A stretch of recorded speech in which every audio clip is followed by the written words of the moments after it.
नमस्कार, मैं धनप्रकाश वर्मा, वाणिज्य प्रवक्ता, लाला जगदीश प्रसाद सरस्वती विद्या मंदिर inter college, Jansath road, Muzaffarnagar. आज हम कक्षा 11 के विषय लेखाशास्त्र के अंतर्गत पूंजीगत एवं आयगत मदों का अध्ययन करेंगे। देखिए, कोई भी व्यवसाय हो, चाहे वो छोटा हो या बड़ा हो, एक निश्चित अवधि के बाद अर्थात एक लेखांकन वर्ष के बाद वह अपना वित्तीय विवरण बनाता है, जिसमें वह वर्ष में होने वाले लाभ अथवा हानि के बारे में जानकारी प्राप्त करना चाहता है और अपनी आर्थिक स्थिति के बारे में जानना चाहता है कि उसकी स्थिति कैसी है। लेकिन इसको बनाने से पूर्व हमें उन मदों को ध्यान देना चाहिए कि वे मदें या वह लेखांकन जो उसने पुस्तकों में किए हैं वे किससे संबंधित हैं, वे पूंजीगत मदें हैं अथवा आयगत मदें हैं। यदि हम इनका ठीक प्रकार से अध्ययन नहीं करेंगे, इनका अंतर नहीं करेंगे, तो व्यवसाय की आर्थिक स्थिति और व्यवसाय के वित्तीय विवरण का सही प्रकार से पता नहीं लगा पाएंगे कि हमें कितना लाभ हुआ है अथवा कितनी हानि हुई है। व्यवसाय के अंतर्गत होने वाले लेन देन जो होते हैं हमारे, वो दो प्रकार के होते हैं, जिसमें एक पूंजीगत प्रकृति के होते हैं और एक आयगत प्रकृति के होते हैं। सबसे पहले हम ये जान लेते हैं कि पूंजी क्या है और आगम या आयगत क्या है। पूंजी क्या होती है? व्यवसाय में लगाया गया वह धन, अर्थात धन का वह भाग जो व्यवसाय में धन कमाने के उद्देश्य से हमने लगाया है, उसे हम क्या बोलते हैं? पूंजी बोलते हैं। जैसे भवन, मशीनरी, फर्नीचर इत्यादि में लगाया हुआ धन हमारा पूंजी कहलाता है। अब दूसरी बात आती है आगम अथवा आयगत की बात आती है। आगम शब्द से आशय उस आय से है जो प्रतिवर्ष व्यवसाय में लगी हुई संपत्तियों के द्वारा हमें प्राप्त होता है, उसे हम आगम या आयगत कहते हैं। व्यवसाय में हमारे लेन देन दो प्रकार के होते हैं। जब हम लेन देन करते हैं व्यवसाय में तो वो दो प्रकार के होते हैं। नंबर एक होते हैं पूंजीगत और नंबर दो होते हैं वो आयगत। ये ट्रांजैक्शन अथवा ये लेन देन पूंजीगत और आयगत दो प्रकार के हो सकते हैं, लेकिन हमें ये देखना होता है कि ये जो लेन देन हैं वो व्यय से संबंधित हैं, प्राप्ति से संबंधित हैं, भुगतान से संबंधित हैं, लाभ से संबंधित हैं अथवा हानि से संबंधित हैं। इनमें से किस प्रकार का वह लेन देन है? इन लेन देनों को हम, इन व्यवहारों को हम कि हमारा जो लेन देन है वो पूंजीगत प्रकृति का तो है अथवा आयगत प्रकृति का तो है, लेकिन इनमें से कौन सा है, इसका अध्ययन करने के लिए हमने इन लेन देनों को 5 भागों में विभाजित किया है। पूंजीगत एवं आयगत मदों का वर्गीकरण। पहला है हमारा पूंजीगत व्यय एवं आयगत व्यय। दूसरा है पूंजीगत प्राप्ति एवं आयगत प्राप्ति। तीसरा पूंजीगत भुगतान एवं आयगत भुगतान। चौथा पूंजीगत लाभ एवं आयगत लाभ। पांचवा पूंजीगत हानि एवं आयगत हानि। अब इन्हें हम प्रत्येक को विस्तार पूर्वक समझते हैं कि पूंजीगत व्यय क्या होता है, आयगत व्यय क्या होता है, पूंजीगत प्राप्ति क्या होती है, आयगत प्राप्ति क्या होती है, पूंजीगत भुगतान, आयगत भुगतान, पूंजीगत लाभ, आयगत लाभ और पूंजीगत हानि और आयगत हानि, कैसे इनका अंतर हम करेंगे इसको हम समझते हैं। सभी ध्यान देंगे इधर। पूंजीगत व्यय तथा आयगत व्यय, इन दोनों में अंतर करने का कोई निश्चित नियम नहीं है। कुछ बातें ध्यान रखनी है हमें, जिनके आधार पर हम यह देख सकते हैं कि यह सा व्यय हमारा पूंजीगत व्यय है अथवा आयगत व्यय है। मैं कुछ प्रश्न यहाँ करता हूँ, यदि उनमें से किसी भी प्रश्न का उत्तर हाँ में आता है तो ऐसा व्यय हमारा पूंजीगत व्यय होगा, और यदि हाँ में उत्तर नहीं आता है तो वह व्यय हमारा आयगत व्यय कहलाएगा। जिसमें पहला प्रश्न है हमारा प्रश्न नंबर 1 कि ऐसा व्यय स्थायी संपत्ति प्राप्त करने हेतु किया गया है।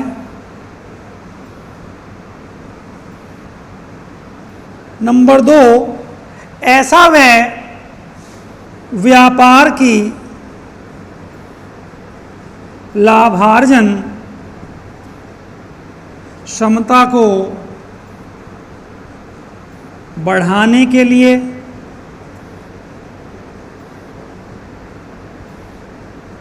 किया गया है।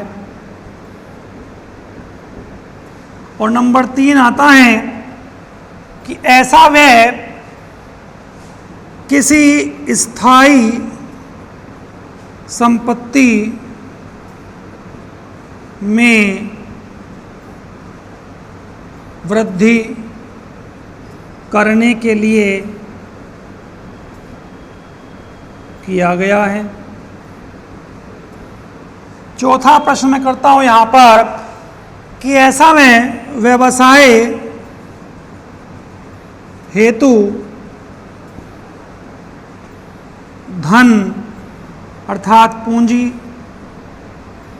या ऋण प्राप्ति हेतु किया गया है।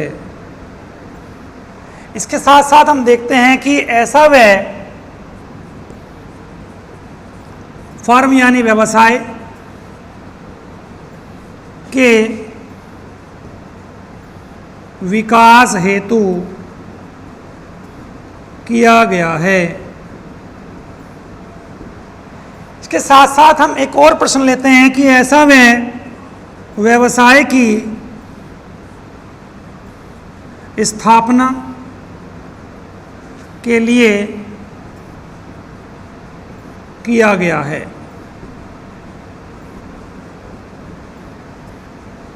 यहां कुछ प्रश्न मैंने लिए हैं। यदि इन प्रश्नों में से किसी भी प्रश्न का उत्तर हाँ आता है तो यह व्यय जो हम कर रहे हैं उसे हम पूंजीगत व्यय की श्रेणी में रखते हैं। यदि इनका किसी भी प्रश्न का उत्तर हाँ में नहीं आता है, नहीं में आता है, तो हमारे द्वारा किया गया व्यय पूंजीगत व्यय नहीं होगा। जैसे दिया है पहला प्रश्न, स्थायी संपत्ति प्राप्त करने हेतु, हो सकता है आपने कोई नया भवन क्रय किया हो सकता है आपने कोई मशीन क्रय की हो। तो मशीन या भवन हमारे लिए क्या होती है? स्थायी संपत्ति। अगर आपने इसके कार्य के लिए खर्च किया पैसा तो वह क्या होगा? हमारा पूंजीगत व्यय कहलाएगा। दूसरा है व्यापार की लाभार्जन क्षमता को बढ़ाने के लिए। व्यापार आपका आज एक दुकान के अंदर चल रहा है, अभी आपने व्यापार में और वृद्धि करना चाहते हैं, नया उसमें नया सामान लगाना चाहते हैं या किसी और विभाग को जोड़ना चाहते हैं, तो उसके लिए आपको एक दुकान की और आवश्यकता है।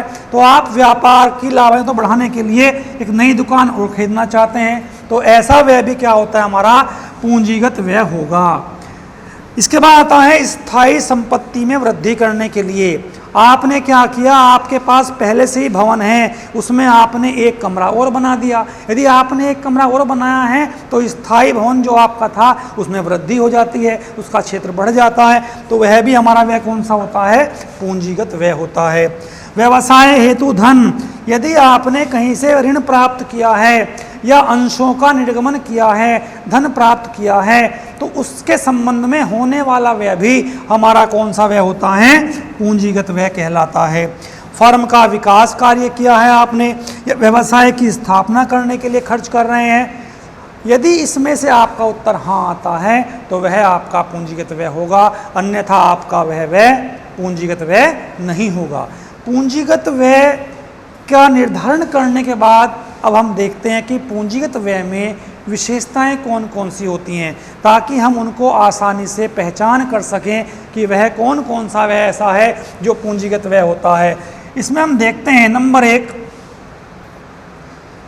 व्यय का निर्धारण करने के बाद विशेषताओं पे आते हैं। पूंजीगत व्यय की विशेषताएं। नंबर 1, ऐसे व्यय स्थायी प्रकृति के होते हैं। स्थायी प्रकृति से मतलब एक बार अगर हम खर्च कर देते हैं पैसा उसके लिए, तो उसका लाभ हमें बहुत अधिक समय तक मिलता है। अर्थात पूंजीगत व्यय ऐसा होता है जिस पर पैसा खर्च करने से, धन खर्च करने से हमें एक लेखांकन वर्ष से अधिक उसकी उपयोगिता प्राप्त होती रहे, तो ऐसा व्यय हमारा कौन सा होता है? पूंजीगत व्यय होता है, जिसकी उपयोगिता हमें एक लेखांकन वर्ष से अधिक वर्षों तक मिल रही है, वह व्यय कैसा होगा? पूंजीगत व्यय होगा।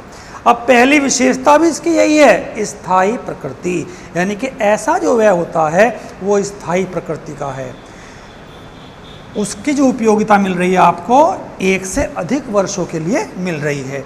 दूसरी जो विशेषता आती है इसकी, दूसरी विशेषता है दृष्टिगोचर, अर्थात दिखाई देने वाला। जो भी आप पूंजीगत व्यय कर रहे हैं वो आपको दिखाई देता है, यानी कि आपके कारखाने में एक मशीन लगी हुई थी जो प्रोडक्शन कार्य कर रही थी, आपको और आवश्यकता पड़ी तो आपने एक मशीन और परचेज कर ली, यानी कि मशीन जब दूसरी आएगी तो वो आपको दृष्टिगोचर होगी।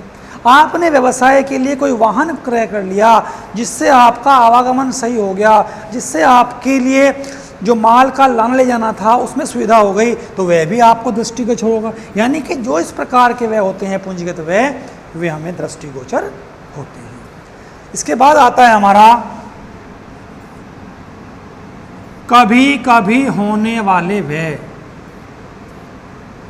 कभी कभी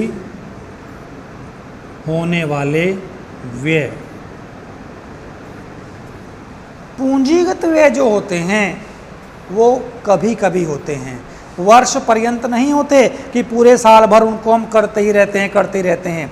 ऐसे व्यय वर्ष में कभी कभी होते हैं। मान लीजिए कोई आपने भूमि क्रय कर ली, तो ऐसा नहीं है कि आप उसको बार बार क्रय करेंगे। कोई आपने मशीन क्रय की तो मशीन को भी बार बार क्रय नहीं करेंगे। जिस मशीन को एक बार क्रय किया है उसके बाद आवश्यकता होने पर नई मशीन तो क्रय कर सकते हैं, लेकिन उसको हम बार बार क्रय नहीं करते। तो ये कभी कभी होने वाले व्यय होते हैं, वर्ष पर्यंत होने वाले व्यय ये नहीं होते हैं। इसके बाद होता है नंबर 4 लेते हैं हम, स्थायी संपत्ति प्राप्त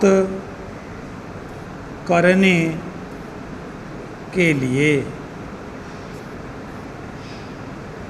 जब हम कोई खर्च इस प्रकार का करते हैं जो हमें स्थायी संपत्ति प्राप्त करा रहा है, अर्थात स्थायी संपत्ति को प्राप्त करने के लिए हमने कोई धनराशि खर्च की है। स्थायी संपत्ति का मतलब ये होता है कि उसकी उपयोगिता भी हमें कई वर्षों तक मिलेगी। स्थायी संपत्ति प्राप्त करने के लिए कोई पैसा खर्च कर रहे हैं तो ऐसा होने वाला व्यय, ऐसा होने वाला धनराशि व्यय हमारा कैसा होता है? पूंजीगत व्यय होता है। 5वां नंबर आता है इसका अनावर्तक स्वभाव। अनावर्तक माने बार बार न होना, यानी कि ये इस प्रकार के खर्च होते हैं जो बार बार नहीं किए जाते।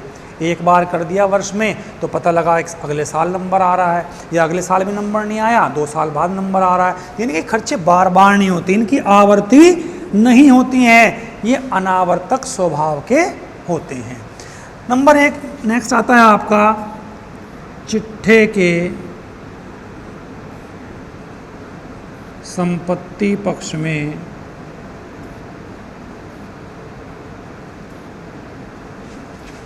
दर्शाना। जो भी आपके पूंजीगत व्यय होते हैं सामान्यतः उनसे में संपत्ति प्राप्त होती है, और संपत्ति प्राप्त होने पर हम क्या करते हैं? संपत्ति को जब हम आर्थिक चिट्ठा तैयार करते हैं, बैलेंस शीट तैयार करते हैं, उसमें संपत्ति पक्ष में इसको दर्शाया जाता है। जितने भी पूंजीगत व्यय होते हैं वो आपके आर्थिक चिट्ठे में दर्शाए जाते हैं। तो ये इसकी पूंजीगत व्यय की विशेषताएं हैं जिनके आधार पर इसको आप आसानी से समझ सकते हैं, देख सकते हैं। अब इसके हम कुछ उदाहरण लेते हैं कि पूंजीगत व्यय के उदाहरण कौन कौन से हो सकते हैं। उदाहरण जैसे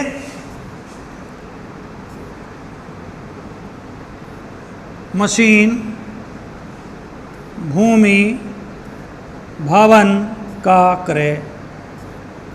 यदि हम कोई मशीन खरीदना चाहते हैं, मशीन खरीदते हैं, कोई भूमि खरीदते हैं, कोई भवन खरीदते हैं, तो उस पर होने वाला व्यय हमारा कौन सा होता है? पूंजीगत व्यय होता है। नंबर नेक्स्ट आता है हमारा मशीन की फिटिंग। जब कोई नई मशीन हमारे व्यवसाय में आती है तो मशीन को कारखाने में फिट किया जाता है, उसकी स्थापना की जाती है। तो मशीन की स्थापना में होने वाला जो व्यय होता है वो भी हमारा कैसा होता है? पूंजीगत व्यय ही होता है। इसके बाद है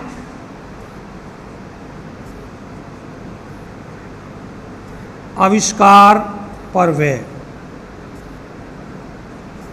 हम कोई नया आविष्कार कर रहे हैं, उस नए आविष्कार पर जो भी खर्च हो रहा है जब तक वह पूर्ण ना हो जाए तब तक उस पर होने वाला व्यय हमारा पूंजीगत व्यय कहलाता है।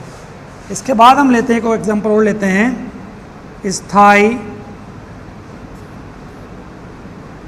संपत्ति में वृद्धि। यदि स्थायी संपत्ति में वृद्धि कर रहे हैं, अर्थात हमारे पास भवन है, उस भवन के साथ साथ हमें और भवन की आवश्यकता है, या तो हम उसी में ही ऊपरी मंजिल पर एक भवन निर्माण और कर लें या अन्यंत्र कहीं भवन बना लें, तो हमारी स्थायी संपत्ति में वृद्धि हो जाती है। ऐसा करने पर भी जो हमारा व्यय हो रहा है वो सारा व्यय कौन सा होता है? हमारा पूंजीगत व्यय होता है। तो मैं आशा करता हूँ कि पूंजीगत व्यय के बारे में आप आसानी से समझ गए होंगे। अब इसका दूसरा पार्ट हम लेते हैं आयगत व्यय। आयगत व्यय क्या होता है इसको हम ध्यान से समझेंगे।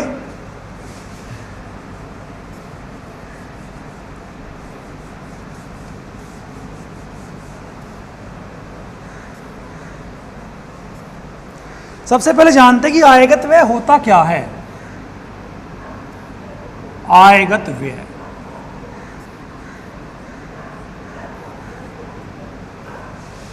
व्यवसाय के संचालन हेतु दैनिक रूप से हम बहुत सारे खर्च करते हैं, उनमें होने वाला खर्च हमारा कहलाता है आयगत व्यय। अर्थात जिस व्यय की उपयोगिता हमें एक लेखांकन वर्ष के अंदर ही प्राप्त होती है, उस प्रकार के होने वाले व्यय सारे कैसे होते हैं? हमारे आयगत व्यय होते हैं। इन व्ययों के बारे में क्या है, इनकी विशेषताएं क्या हैं, इनकी विशेषताएं देखते हैं। कैसे इनकी पहचान करेंगे? विशेषताएं, आयगत व्यय की विशेषताएं। नंबर 1, पहली विशेषता है हमारी अल्पकालीन।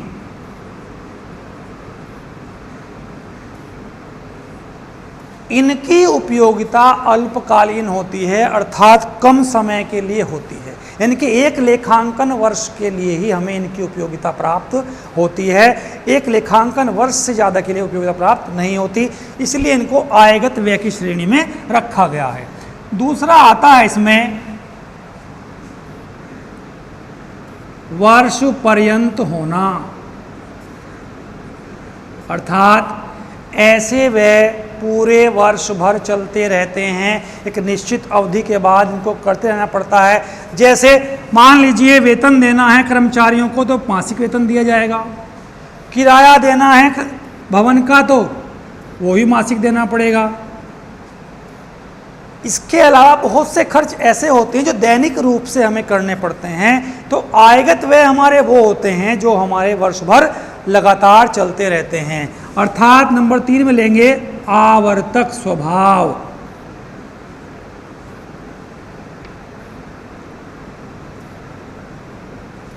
इनका स्वभाव आवर्तक होता है, यानी कि ये आवर्तक मतलब बार बार होने वाले खर्चे होते हैं, इनको हम बार बार करते हैं वर्ष में। ये खर्चे ऐसा नहीं कि जिस प्रकार पूंजीगत व्यय था कि एक बार कर दे फिर आवश्यकता नहीं है, इनकी आवश्यकता हमें बार बार पड़ती है, इनकी आवर्ती होती है। आयगत व्यय की जो स्वभाव है वो आवर्तक स्वभाव का होता है। और नंबर 4 है इसमें दृष्टिगोचर नहीं।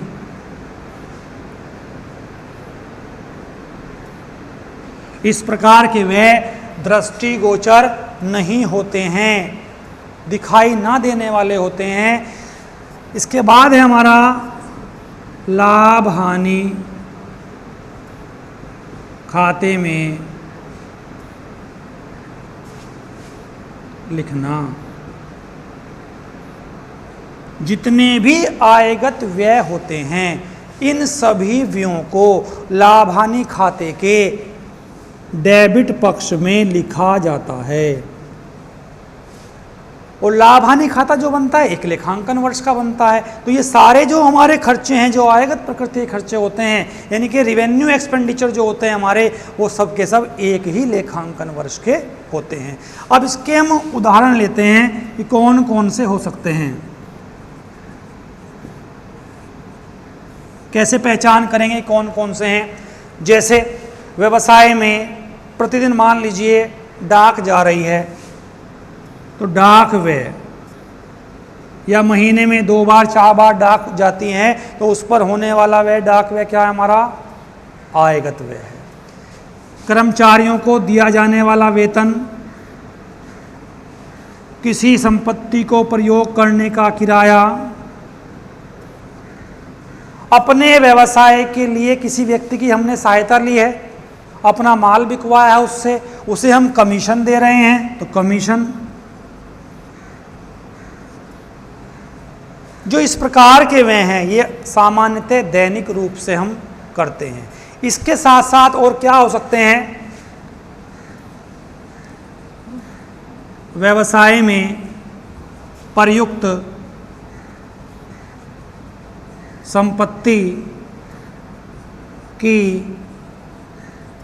कार्य क्षमता को बनाए रखने का व्यय।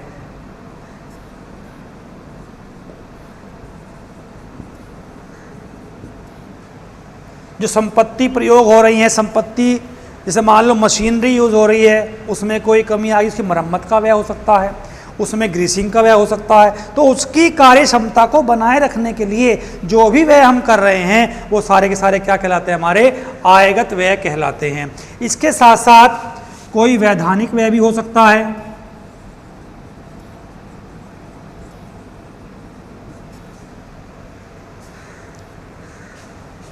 कोई वस्तु मंगाई है हमने बाजार से, तो उसका भाड़ा दिया जा सकता है। तो ऐसे सारे व्यय हम लाभ हानि खाते के डेबिट पक्ष में लिखते हैं। इनके द्वारा जो भी व्यय हो रहे हैं इन सब की उपयोगिता हमें एक ही लेखांकन वर्ष में मिलती है। अब हमने आयगत व्यय और पूंजीगत व्यय दोनों को विस्तार से समझा। अब कुछ मदें ऐसी होती हैं जो दृष्टिगोचर तो होती हैं आयगत, लेकिन होती कौन सी है, वो पूंजीगत भी हो सकती हैं। आयगत के साथ साथ पूंजीगत भी वो हो सकती हैं। तो उनको भी हम समझेंगे एक बार कि ऐसी कौन कौन सी मदें हैं जो पूंजीगत भी हो सकती हैं और आयगत भी हो सकती हैं। इसका मैं उदाहरण लेता हूं, अभी ध्यान से देखिए। आयगत मदों का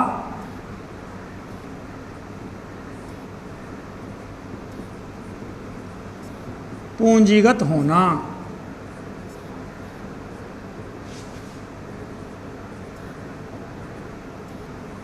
ऐसी कौन कौन सी मदें हैं जो आयगत भी हैं और वो पूंजीगत की श्रेणी में भी आती हैं, ये भी जानकारी आप करेंगे। अब यहाँ ध्यान से देखिए, जैसे सर्वप्रथम है हमारा इसमें मजदूरी। मजदूरी सामान्यतः हम आयगत व्यय मानते हैं, यानी कि ये आयगत मद है। परंतु यदि हमने मजदूरी किसको दी है, भवन निर्माण हो रहा है हमारे व्यवसाय के लिए और वहाँ मजदूर काम कर रहे हैं, उनको मजदूरी दी जा रही है, तो ऐसी मजदूरी कैसी कहलाएगी, हमारी पूंजीगत की श्रेणी में आ जाएगी। ये आयगत होने के साथ साथ भी क्या बन गई है, पूंजीगत की श्रेणी में भी आ जाती है। और आयगत तो ये है ही है।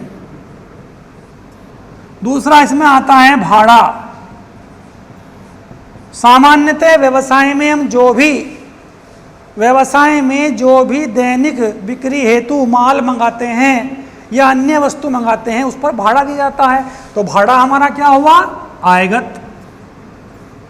परंतु यदि यही भाड़ा हमने व्यवसाय के लिए स्थायी संपत्ति जैसे मशीन का क्रय किया है और मशीन को लाने के लिए हमने भाड़ा दिया है, तो वह भाड़ा हमारा कौन सा बन जाएगा? ऐसा व्यय हमारा हो जाएगा पूंजीगत व्यय। ठीक है। अब 3 नंबर पे आता है आपका वैधानिक व्यय। वैधानिक व्यय सामान्यतः व्यवसाय के लिए हम करते हैं तो हमारा कहलाता है आयगत व्यय। परंतु यदि हमने अपने व्यवसाय में प्रयुक्त होने वाली संपत्ति जैसे भूमि है, भवन है, उसके लिए हमने कोई कानूनी खर्च किया है, उसके बचाव के लिए कानूनी खर्च किया है या उसकी प्राप्ति के लिए कोई कानूनी खर्च किया है, तो वह क्या होगा? हमारा पूंजीगत व्यय कहलाता है। ये सारे कैसे हैं? हमारे पूंजीगत व्यय कहलाएंगे। इसके साथ साथ आप देख सकते हैं यातायात।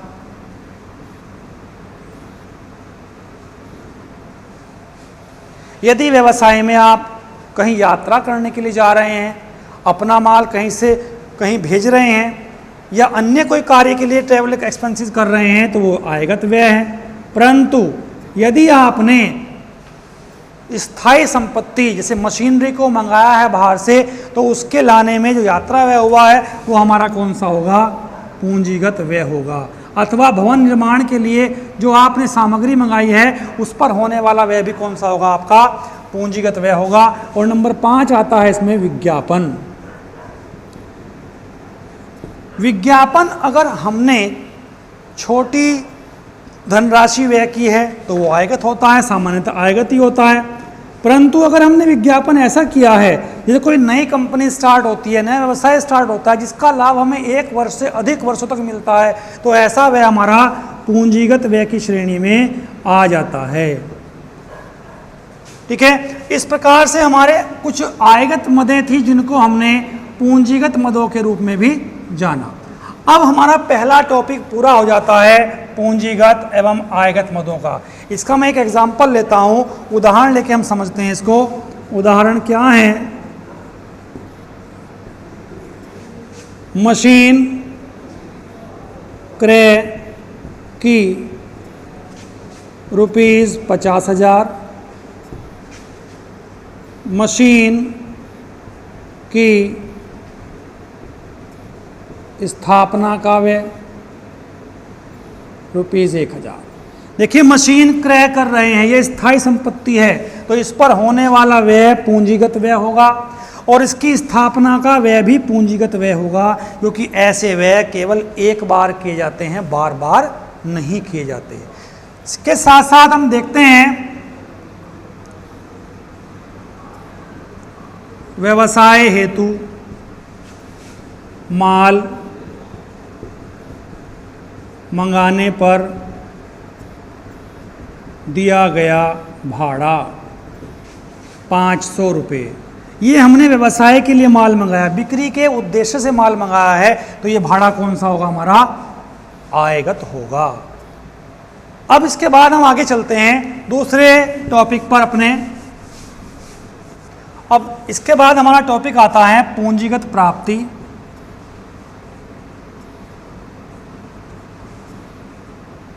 एवं आयगत प्राप्ति।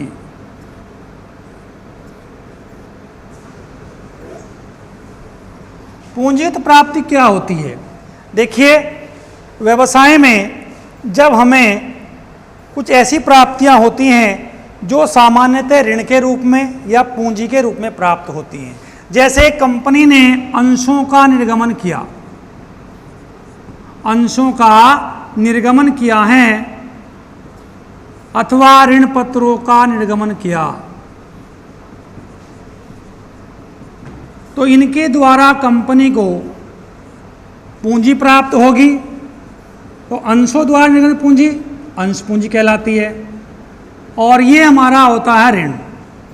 तो इस प्रकार की जो प्राप्ति होती है उसे हम क्या बोलते हैं? पूंजीगत प्राप्ति बोलते हैं। यानी कि अंशों के निर्गमन से जो प्राप्ति हो रही है वह अंश पूंजी और ऋण पत्रों के निर्गमन जो प्राप्त हो रही है वह ऋण पूंजी यानी कि ऋण कहलाता है। इसके साथ साथ कभी कभी हम अपनी संपत्ति को बेच देते हैं। मान लीजिए हमने मशीन का विक्रय किया है, मशीन का विक्रय किया है, तो मशीन का विक्रय करने पर जो राशि प्राप्त होती है हमें, वह हमारी पूंजीगत प्राप्ति होगी। अब आते हैं आयगत प्राप्ति पर।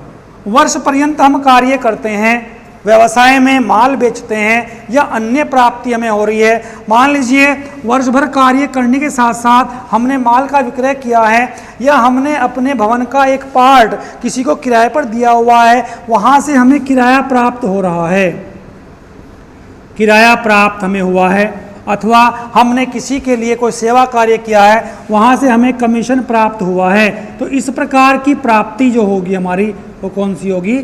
आयगत प्राप्ति हमारी कहलाती है। इसके बाद नेक्स्ट नंबर आता है हमारा पूंजीगत भुगतान और आयगत भुगतान।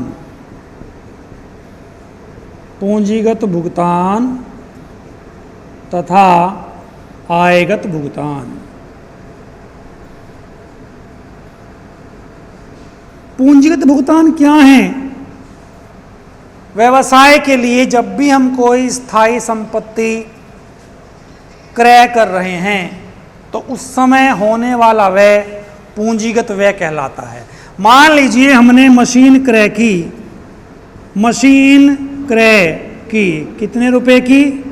1,00,000 रुपए की। ये तो होता है हमारा पूंजीगत व्यय। कौन सा व्यय है ये? पूंजीगत व्यय। परंतु यदि हमने ये 1,00,000 रुपए का भुगतान नहीं किया है, उस समय हम केवल 80,000 रुपये ही भुगतान कर पाए, तो ऐसा भुगतान हमारा कौन सा भुगतान कहलाता है? पूंजीगत भुगतान कहलाता है। यानी कि पूरी धनराशि में से, पूरे व्यय में से जो धनराशि भुगतान की है हमने, वो हमारी पूंजीगत भुगतान कहलाती है। ठीक इसी प्रकार आयगत भुगतान। मान लीजिए हमें किसी मजदूर को मजदूरी भुगतान करनी थी, मजदूरी भुगतान करनी है 1,000 रुपये, परंतु भुगतान कितने किए हमने? भुगतान की है अभी केवल 800 रुपये। तो जो ये राशि हमने 800 भुगतान की, ऐसा भुगतान हमारा कौन सा कहलाएगा? हमारा आयगत भुगतान। दैनिक संचालन में होने वाली राशि का जो भुगतान हम कर रहे हैं, ये हमारा कौन सा है? व्यय। ये हमारा व्यय है आयगत व्यय, परंतु भुगतान किया है हमने केवल 800, तो ये कहलाएगा हमारा आयगत भुगतान। इसके साथ साथ अब तीसरा नेक्स्ट पॉइंट हम देखते हैं, पूंजीगत लाभ और आयगत लाभ।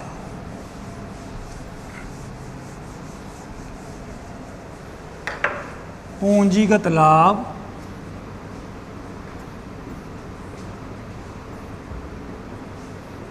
और आयगत लाभ।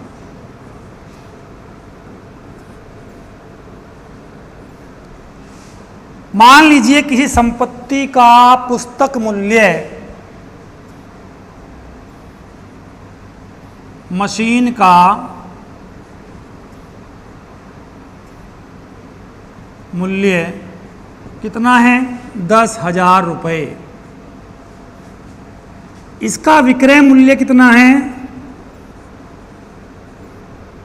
12,000 रुपये। तो जो दोनों का अंतर है, ये अंतर जो अंतर है आपका 2,000 रुपये, ये हमारा अंतर पूंजीगत लाभ कहलाएगा, क्योंकि संपत्ति के बेचने पर जो हमें लाभ प्राप्त हो रहा है, वह अंतर, वह लाभ हमारा पूंजीगत लाभ कहलाता है, क्योंकि पूंजीगत जो वस्तुएं होती हैं उनका बार बार विक्रय नहीं होता। इसके साथ साथ व्यवसाय में माल की बिक्री पर होने वाला लाभ जो होता है, वो कैसा होता है? हमारा आयगत लाभ कहलाता है। अब इसके बाद 5वां नंबर आता है हमारा पूंजीगत हानि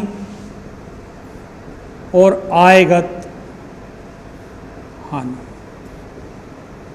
क्योंकि किसी भी व्यवसाय में लाभ भी हो सकता है और हानि भी हो सकती है।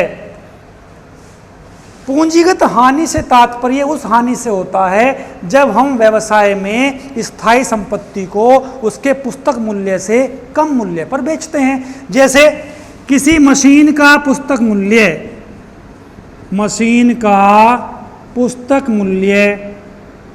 1,00,000 रुपए है और इसको हमने और मशीन का विक्रय मूल्य 80,000 रुपये है, तो अंतर की जो राशि है 20,000 रुपये, ये क्या होगी हमारी पूंजीगत हानि कहलाती है। यानी कि जब हमने किसी स्थायी वस्तु को, स्थायी संपत्ति को उसके पुस्तक मूल्य से कम मूल्य पर बेचा है, तो जितना मूल्य कम मिला है उस मूल्य को हम क्या बोलते हैं, पूंजीगत हानि बोलते हैं। इसके साथ साथ आप देखिए आयगत हानि। व्यवसाय में जब माल की बिक्री होती है, माल की बिक्री, मान लीजिए माल की बिक्री हमने छूट पर की है, तो जितनी हम छूट की राशि उसको देंगे, ये छूट की राशि हमारी क्या कहलाएगी, छूट की राशि आयगत हानि कहलाएगी। छूट की राशि कहलाती है हमारी आयगी हानि। अथवा माल के क्रय और विक्रय से होने वाली हानि भी हमारी आयगत हानि कहलाती है। कभी कभी ऐसा होता है बाजार में वस्तुओं की कीमत एकदम ही कम हो जाती है, तो उस समय भी होने वाली हानि हमारी आयगत हानि कहलाती है। अथवा व्यवसाय की जो संपत्तियां हम प्रयोग कर रहे हैं उसमें किसी कारण से दुर्घटनावश कोई कमी आ जाती है, तो वह भी हमारी इसी हानि के दायरे में आती है। तो मैं आशा, आज हमने व्यवसायिक मदों के अंतर्गत पूंजीगत एवं आयगत मदों का विस्तार से वर्णन किया। मैं आशा करता हूं कि आपको यह समझ में आया होगा। धन्यवाद।